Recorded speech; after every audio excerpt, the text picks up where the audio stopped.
UPCL के MD Anil Yadav का कार्यकाल पूरा होने से पहले ही धामी सरकार ने उनको एक बार फिर से 2 साल का सेवा विस्तार दे दिया है, जिसके बाद सियासी गलियारों में कई सवाल उठ रहे हैं और यह सवाल न केवल विपक्षी पार्टी बल्कि खुद बीजेपी के विधायक भी उठा रहे हैं। दरअसल उत्तराखंड पावर कॉर्पोरेशन लिमिटेड के एमडी अनिल यादव का कार्यकाल 31 अक्टूबर को पूरा होने जा रहा है, लेकिन उनका कार्यकाल पूरा होने से पहले ही उनको 2 साल का सेवा विस्तार दे दिया गया है। ऐसे में सवाल उठने लगे हैं कि जिन्हें रिटायरमेंट के साथ विदाई दी जानी चाहिए, आखिर क्यों उन्हें सेवा विस्तार दिया जा रहा है? ऐसी भी क्या मजबूरी है? और दूसरे अधिकारियों को क्यों मौका नहीं दिया जा रहा? वो भी उन अधिकारियों को सेवा विस्तार मिल रहा है जिनका विवादों से नाता रहा है।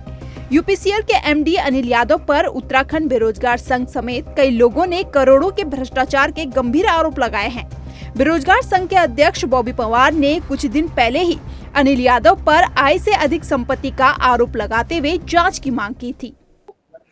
यूपीसीएल के जो एमडी है अनिल कुमार यादव, ये उनके ऊपर थी। उनके ऊपर का मतलब है कि उनके द्वारा जो भ्रष्टाचार पूर्व में किया गया है, जब मुख्य अभियंता पिटकुल रहे थे तब उनके द्वारा जो भ्रष्टाचार किया गया था और जांच कमेटी के द्वारा सिद्ध किया गया था कि ये भ्रष्टाचार हुआ है और ये भ्रष्टाचार अपने स्तर पर भी और अपने बेटे के नाम फर्म बनाकर या अपने बेटे के अकाउंट में दूसरे फर्मों से पैसा डलवाकर या तमाम प्रकार के जो आरोप उन पर लगे थे वो आरोप सिद्ध हुए थे। इस मामले पर विपक्ष भी सत्ता पक्ष को घेरने की पूरी कोशिश कर रहा है। कांग्रेस के प्रदेश उपाध्यक्ष मथुरा दत्त जोशी ने सरकार पर सीधे भ्रष्टाचारियों को बढ़ावा देने का आरोप लगाया है।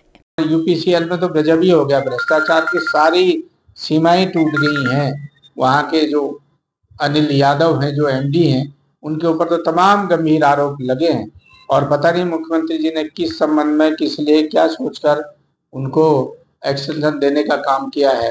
वो निश्चित रूप से बहुत दुर्भाग्यपूर्ण बात है।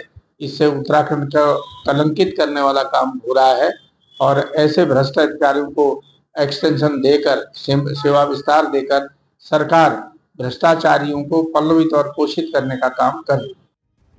न केवल विपक्ष बल्कि बीजेपी के कुछ नेता भी अपनी सरकार के इस फैसले के पक्ष में नहीं है। भाजपा विधायक विनोद चमोली की माने तो दूसरों को भी मौका मिलना चाहिए। देखिए, मैं सिद्धांत इस बात का पक्षधर नहीं हूँ। अधिकारियों को एक्सटेंशन दिया जाए, एक सेवानिवृत्ति की एक उम्र है, उसके बाद सेवानिवृत्ति होनी चाहिए और बाकी लोगों को मौके मिलने चाहिए। तो सिद्धांत मैं इस बात का पक्षधर नहीं हूँ। मैं नगर निगम में भी रहा था, लेकिन कभी मैंने एक्सटेंशन की सिफारिश नहीं की और मैं उसके पक्ष में कभी भी नहीं रहा। उत्तराखंड में अधिकारियों पर सेवा विस्तार की मेहरबानी कोई नई बात नहीं है, लेकिन आय से अधिक संपत्ति के आरोपों से घिरे यूपीसीएल के एमडी अनिल यादव को सेवा विस्तार दिया जाना सरकारी तंत्र की लाचारगी जैसा लगता है। हैरानी यह है कि न सिर्फ विपक्ष बल्कि सत्ता में बैठी बीजेपी के विधायक भी इस सेवा विस्तार को गलत ठहरा रहे हैं। ऐसे में सवाल यह है कि क्या सरकार के सामने सेवा विस्तार देना मजबूरी थी या फिर किसी खास की मेहरबानी रंग लाई है? इस रिपोर्ट को लेकर आपकी क्या राय है? कमेंट करके जरूर बताएं। साथ ही चैनल को यूट्यूब पर सब्सक्राइब और फेसबुक पर फॉलो करें।